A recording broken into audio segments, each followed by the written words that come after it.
हम बकवास पर आपको खुशामदीद। हसरत ड्रामे की अगली किस्त में आप देखेंगे कि रफ़त बेगम की दिली मुराद पूरी हो गई। सनाया घर छोड़कर जा रही है, लेकिन सनाया जाते जाते इन्हें बता जाती है कि आपके बेटे ने मेरी जगह किसी और को देने का फ़ैसला कर लिया है। ये सुनकर रफ़त बेगम थोड़ा घबरा जाती हैं। वो तो सिर्फ़ इन दोनों को दूर करना चाहती थीं, फ़बीहा को बहू के रूप में कभी कबूल नहीं करने वाली। वहीं दूसरी तरफ अरहम सनाया को रोकने के लिए इसकी मिन्नतें कर रहा है। सनाया की अजियत, इसकी तकलीफ़ मुझे इस कदर ज़्यादा महसूस हो रही है। एक ऐसी औरत जिसने पूरी ज़िंदगी शोहर, इसके बच्चों, माँ की खिदमत में लगा दी, अपनी परवाह ना की, जॉब कर कर के इसको कमा कर दिया, घर गाड़ी सब कुछ बना कर दिया, और बदले में क्या सिला मिला? कोई भी राह चलती ने आकर इसके शोहर को आसानी से अपने काबू में कर लिया, और मोहब्बत के दावे करने वाला शोहर पल भर में उस राह चलती के पीछे चल पड़ा। सनाया की तकलीफ़, अजियत बहुत ज़्यादा है, कोई भी औरत कभी बर्दाश्त नहीं करेगी। अरहम की ढिठाई देखकर सनाया को रोकने की कोशिश कर रहा है वो, सिर्फ इस वजह से कि इसके घर की इंस्टॉलमेंट भी पेंडिंग थी। वो तो सनाया ने पे ही नहीं की, अभी कर देती तो शायद इसे इस तरह ना रोकता। बहरहाल सनाया का गुस्सा बिल्कुल जायज़ है, अपनी जगह वो घर छोड़कर जा रही है, बिल्कुल ठीक कर रही है। वो अरहम से कहती है, लिहाज का सिर्फ एक पर्दा मेरे और आपके बीच में रह गया है, हाथ छोड़ दें वरना वो भी उठ जाएगा। अरहम सनाया का हाथ छोड़ देता है और सनाया हमेशा के लिए इसे छोड़कर चली जाती है।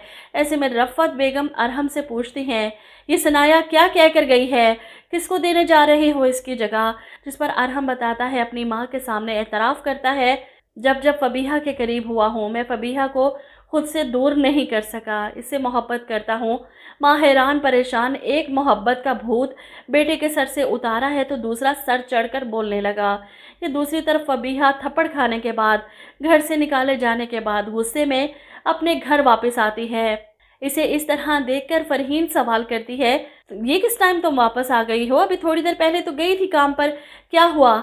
जिस पर फ़बीहा बताती है, सनाया मैम को सब पता चल गया, थप्पड़ मार कर उन्होंने मुझे घर से निकाल दिया। जिस पर फ़रहीन कहती है, कोई भी औरत ये सब बर्दाश्त नहीं कर सकती, लेकिन फ़बीहा को तो अपनी पड़ी है, सनाया से इस थप्पड़ का बदला मैं ज़रूर लूँगी। इस पर फ़रहीन कहती है कि सनाया अब तुम्हें वहाँ दाखिल भी नहीं होने देगी, इसलिए बेहतर यही होगा कि तुम अब इस ख़याल को भी अपने दिमाग से निकाल दो।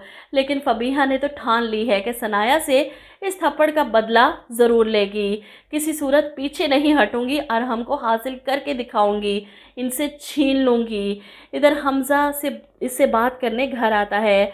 फ़बीहा के पीछे ऐसे पागल हो रहे हैं सब, जैसे पता नहीं इसे कौन से हीरे जवाहरात जड़े हैं। इधर हमज़ा दीवाना है, उधर अरहम सब कुछ दाव पर लगाने को तैयार।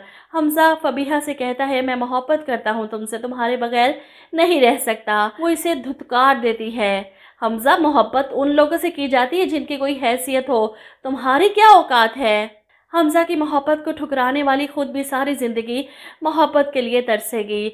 अरहम की 4 दिन की मोहब्बत का भूत है, अटैचमेंट है, सिर्फ इसे हासिल करने की ख्वाहिश। 4 दिन बाद ये भूत उतरेगा और ज़िंदगी की सख्तियाँ समझ में आएंगी कि सनाया ने क्या क्या संभाल रखा था, किस तरह इसका बोझ उठा रखा था, और फिर इसे पता चलेगा कि वो तो सनाया के बगैर रह ही नहीं सकता। इधर सनाया अपने घर जाती है और जब इसकी माँ को पता चलता है इसके घर छोड़ने की वजह, तो वो इसे कहती है, तुम्हें मैंने कितना समझाया था, मैंने पहली नज़र में उस लड़की को परख लिया था और मुझे इसी दिन का डर था, इसलिए तुम्हें तुम समझाती थी, अपनी आंखें खुली रखो, होश के नाखून लो। सनाया के रोने पर से तसल्ली देती हैं, परेशान मत हो, वक्त के साथ सब ठीक हो जाएगा। जिस पर सनाया रोते हुए कहती है, कभी कभी वक्त के साथ सब ठीक नहीं होता अम्मी, ख़त्म हो जाता है।